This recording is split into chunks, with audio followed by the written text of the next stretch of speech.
ನಿಗಮ ಮಂಡಳಿ ಅಧ್ಯಕ್ಷರ ಸಭೆಯನ್ನ ಕರೆದಿದ್ದಾರೆ ಡಿಸಿಎಂ ಡಿಕೆಶಿ. ಇವತ್ತು ಮಧ್ಯಾಹ್ನ 3 ಗಂಟೆಗೆ ಈ ಒಂದು ಮೀಟಿಂಗ್ ನಡೆಯಲಿದೆ. ಬಿಬಿಎಂಪಿ ಸ್ಥಳೀಯ ಸಂಸ್ಥೆ ಚುನಾವಣೆಗಳ ಬಗ್ಗೆ ಮಹತ್ವದ ಚರ್ಚೆಯನ್ನ ಮಾಡಲಾಗುತ್ತೆ. ನಿಗಮಗಳ ಮೂಲಕ ಜನರ ವಿಶ್ವಾಸ ಗಳಿಸುವಂತೆ ಸೂಚನೆಯನ್ನ ನೀಡಲಾಗುತ್ತೆ.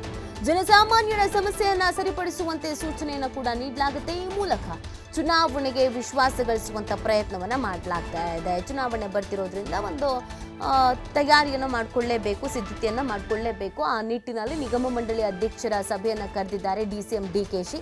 ಇವತ್ತು ಮಧ್ಯಾಹ್ನ 3 ಗಂಟೆಗೆ ಈ ಒಂದು ಮೀಟಿಂಗ್ ನಡೆಯುತ್ತೆ. ಬಿಬಿಎಂಪಿ ಸ್ಥಳೀಯ ಸಂಸ್ಥೆ ಚುನಾವಣೆಗಳ ಬಗ್ಗೆ ಇಲ್ಲಿ ಚರ್ಚೆಯನ್ನ ಮಾಡಲಾಗುತ್ತೆ.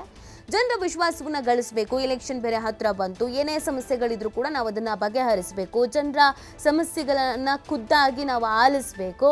ಆ ಜನರಲ್ಲೇ ಒಂದು ವಿಶ್ವಾಸ ಮೂಡಿಸುವಂತ ಕೆಲಸವನ್ನ ಮಾಡಬೇಕು. ಈಗ ಚುನಾವಣೆ ಬೇರೆ ಸಮೀಪ ಆಗ್ತಿರೋದ್ರಿಂದ ಹೆಚ್ಚಿನದಾಗಿ ನಾವು ಕಾರ್ಯಪ್ರವೃತ್ತಿ ಆಗಬೇಕು, ಅಲರ್ಟ್ ಆಗಿರಬೇಕು ಅನ್ನುವಂಥ ನಿಟ್ಟಿನಲ್ಲಿ ಈ ಒಂದು ಮೀಟಿಂಗ್ ಮುಖಾಂತರವಾಗಿ ಸೂಚನೆಯನ್ನ ನೀಡುವುದಕ್ಕೆ ಡಿಸಿಎಂ ಡಿಕೆಶಿ ಪ್ಲಾನ್ ಅನ್ನ ಮಾಡಿಕೊಂಡಿದ್ದಾರೆ. ಬಹಳಷ್ಟು ಆಕ್ಟಿವ್ ಆಗ್ತಾ ಇದ್ದಾರೆ ಡಿಸಿಎಂ ಡಿಕೆಶಿ. ನಿನ್ನೆ ಒಕ್ಕಲಿಗರ ನಾಯಕರ ಮೀಟಿಂಗು, ಇವತ್ತು ಬೆಳಗ್ಗೆ ಕೂಡ 11 ಗಂಟೆ ಅಷ್ಟೊತ್ತಿಗೆ ಸಚಿವರುಗಳ, ಶಾಸಕರುಗಳ, ಹಿರಿಯ ನಾಯಕರುಗಳ ಮೀಟಿಂಗು, ಅದಾದ ನಂತರ ಮಧ್ಯಾಹ್ನ ನಿಗಮ ಮಂಡಳಿ ಅಧ್ಯಕ್ಷರ ಸಭೆ, ಬ್ಯಾಕ್ ಟು ಬ್ಯಾಕ್ ಮೀಟಿಂಗ್ಗಳಲ್ಲಿ ಬ್ಯುಸಿ ಆಗ್ತಾ ಇದ್ದಾರೆ. ಲೋಕಸಭಾ ಚುನಾವಣೆಯ ರಿಸಲ್ಟ್ ಅಂತ ಕಾಣುತ್ತೆ.